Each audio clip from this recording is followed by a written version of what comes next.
الحمد للہ وکفا وسلام علی عبادہ الذین اصطفیٰ اما بعد۔ آج کی اس محفل میں ہم اصحاب الفیل کے متعلق کچھ پڑھیں گے۔ قرآن مجید فرقان حمید میں جو اصحاب کے نام سے جو واقعات اللہ رب العزت نے ذکر کیے ہیں ان میں سے ایک اصحاب الفیل بھی ہے۔ فیل عربی میں ہاتھی کو کہا جاتا ہے، اور یہ واقعہ رسول اللہ صلی اللہ علیہ وسلم کے اس دنیا میں آنے سے 55 روز قبل کا ہے، اور حضور صلی اللہ علیہ وسلم اپنے آنکھوں سے اس واقعے کا مشاہدہ نہیں کیا تھا، بلکہ اپنے بڑوں سے، اپنے عزیزوں سے اس واقعے کے بارے میں سن چکا تھا۔ اس کا ذکر آخری پارے میں الم تر کیف فعل ربک باصحاب الفیل کے اندر ہے۔ ابرہہ نامی ایک بادشاہ جو یمن کا بادشاہ تھا، گورنر تھا، اس نے جب دیکھا دنیاوی طاقت، شان و شوکت میرے پاس ہے تو روحانی مرکز کعبۃ اللہ، بیت اللہ مکے میں کیوں ہے؟ کیونکہ حج کا جب موسم آتا تھا یمن سے کافی لوگ بیت اللہ کی طرف جاتے تھے۔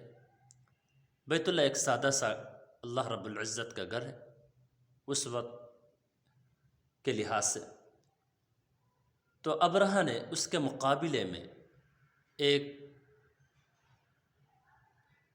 جعلی عبادت گاہ بنانے کی ایک ناکام کوشش کی، اور اس عبادت گاہ میں بہت کچھ لگایا، جتنی اس کے بس میں تھی اس میں لگا دی، اور اس میں سہولیات بھی رکھ دی، آنے والوں کے لیے رہنے کا انتظام بھی کیا، کھانے کا انتظام بھی کیا، سب کچھ کیا، لیکن اس سب کچھ کرنے کے باوجود اعلان بھی کروایا کہ اس کے بعد کوئی بیت اللہ نہ جائے، یہاں آ کے طواف کرے، لیکن پھر بھی لوگ نہیں آ رہے۔ اتنے میں اچانک اتفاق سے ایک ایسا واقعہ ہوا کہ ایک شخص، عرب سے ان کا تعلق تھا، یہ شخص کہیں چپکے سے جا کر اس کلیسے کے اندر ایک کونے میں جا کر گندگی کی اور با کیا۔ جب ابرہہ کو پتہ چلا اس کو بہت غصہ آیا۔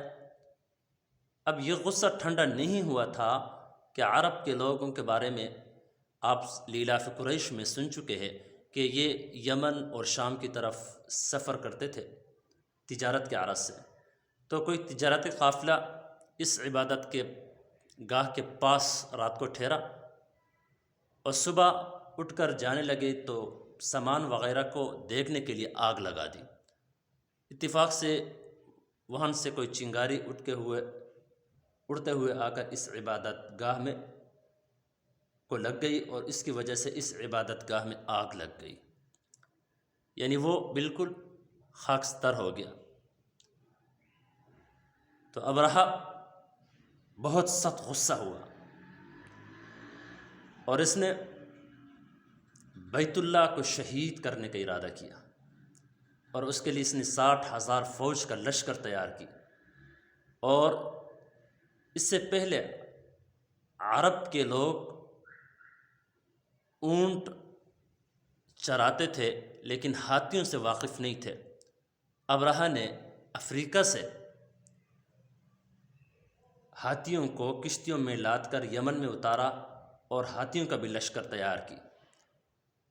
جو بڑے ہاتھی تھے جس پر خود سوار ہوئے، جس کا نام محمود تھا، بیت اللہ کو نعوذ باللہ شہید کرنے کے لیے روانہ ہوئے۔ لوگوں نے سمجھایا، لیکن جب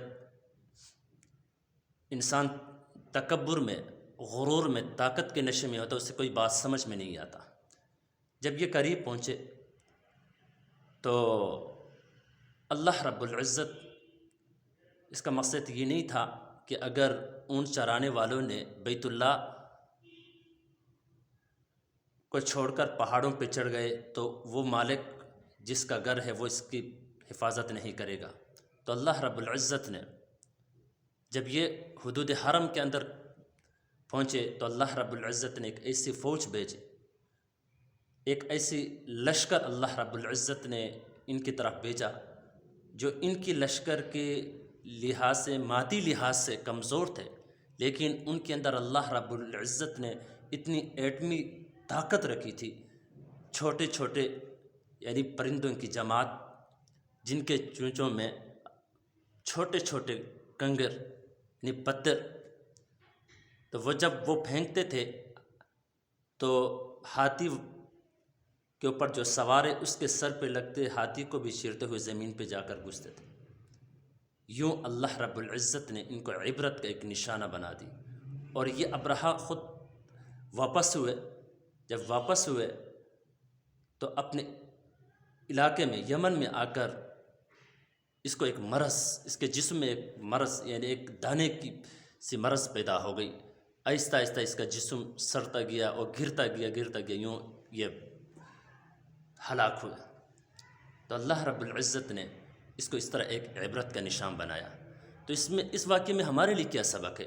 دیکھو، ایک تو شعائر اللہ کی جو شخص بے حرمتی کرتا ہے تو اللہ رب العزت اس کو بہت سخت سزا دے دیتا ہے۔ دیکھو، یہ بیت اللہ شعائر اللہ ہے، ان کی بے حرمتی کرنے کی عرض سے نکلا تو اللہ رب العزت نے کیسے ہلاک کی۔